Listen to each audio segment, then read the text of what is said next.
Hai,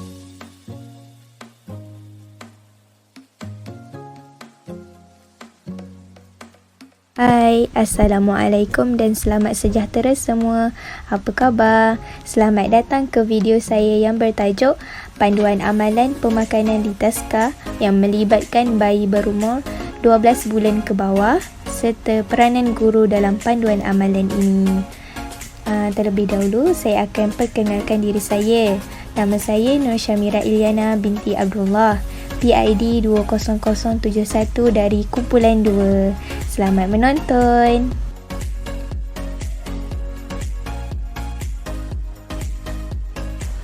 Di Taska, guru-guru dan penjaga perlulah mengambil berat tentang kepentingan penjagaan pemakanan bagi semua anak-anak, terutama sekali bayi yang berumur 12 bulan ke bawah. Kerana pemakanan adalah antara aspek yang penting bagi pertumbuhan dan pembesaran mereka. Jika penjagaan pemakanan anak-anak tidak dijaga dengan betul dan baik, ia akan menyebabkan anak-anak mudah dijangkiti pelbagai penyakit di awal usia mereka.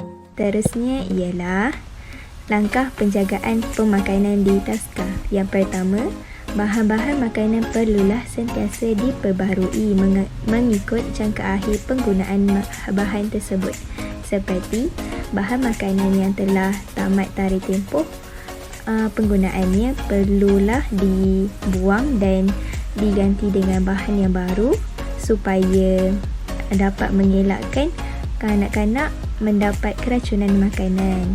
Yang kedua ialah botol susu perlulah sentiasa dibersihkan dan dengan betul dan bebas daripada bakteria. Yang kedua, susu perlulah diberi mengikut sukatan yang telah ditetapkan bersesuaian dengan bayi. Ketiga ialah bahan-bahan untuk membuat makanan perlulah disimpan di tempat yang betul dan berasingan antara bahan kering dan bahan mentah dengan rapi. Contohnya, bahan yang mentah perlulah disimpan di dalam peti ais dengan rapi dan bersih. Dan bahan-bahan yang kering perlulah disimpan di tempat yang telah ditetapkan. Yang keempat, makanan perlulah diberi dalam sukatan yang bersesuaian dengan keperluan bayi supaya dapat mengurangkan pembaziran dan bayi dapat makan dengan baik. Ia ialah penjagaan kebersihan persekitaran ruang makan dan ruang penyediaan makanan di Taska. Yang pertama, mengawal vektor dan ejen yang menyebabkan penyakit. Pastikan tiada tempat pembiakan nyamuk dan tikus. Gunakan ubat pembunuh jentik-jentik. Yang kedua, mengawal pencemaran. Pastikan sampah dibuang di dalam tong sampah bagi mengelak daripada pencemaran bau.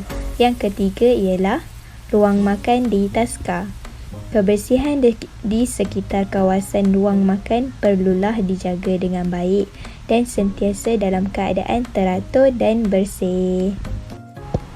Seterusnya ialah amalan yang patut dipatuhi.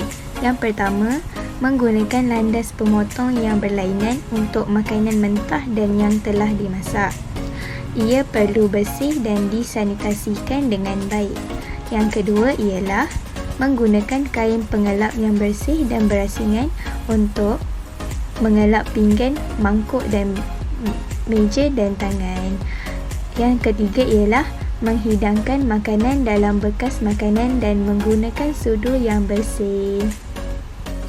Seterusnya ialah sekatan makanan untuk bayi berumur 12 bulan ke bawah.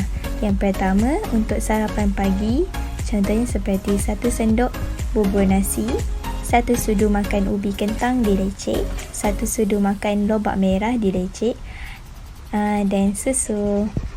Untuk makan tengah hari pula, 1 sudu makan sawi dilecek, 1/2 biji kuning telur, 1 sendok bubur nasi dan susu. Untuk makan petang pula, setengah biji apel dan susu. Yang terakhir ialah peranan bagi pendidik untuk kanak-kanak yang berumur 12 bulan ke bawah di Taska. Yang pertama, pendidik perlulah memberi makanan mengikut cara jadual dan sukatan yang telah ditetapkan. Yang kedua ialah sentiasa memastikan sukatan susu dan makanan bersesuaian dengan keperluan kanak-kanak yang berusia 12 bulan ke bawah untuk mengelak daripada perkara yang tidak diingini berlaku. Yang ketiga, pendidik perlulah sentiasa memastikan kebersihan sekitar ruang makan dan ruang penyediaan makanan dalam keadaan terkawal untuk mengelakkan kanak-kanak dijangkiti kuman dan mudah mendapat penyakit. Yang terakhir ialah pendidik mestilah sentiasa menyediakan makanan yang sihat dan penuh dengan nutrisi yang baik untuk membantu pertumbuhan dan pembesaran kanak-kanak. Sekian, terima kasih. Semoga bermanfaat.